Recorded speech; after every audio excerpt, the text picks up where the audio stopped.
And for that, I have another question here.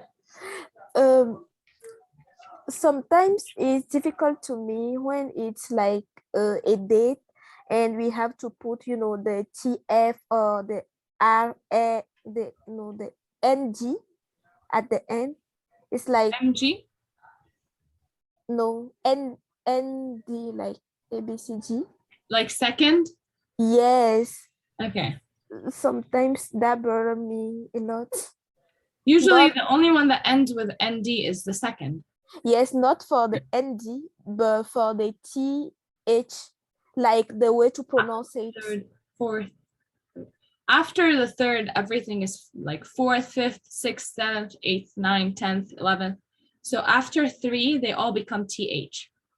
Yes, I know, but that bother me. I mean the pronunciation, not the way to write it.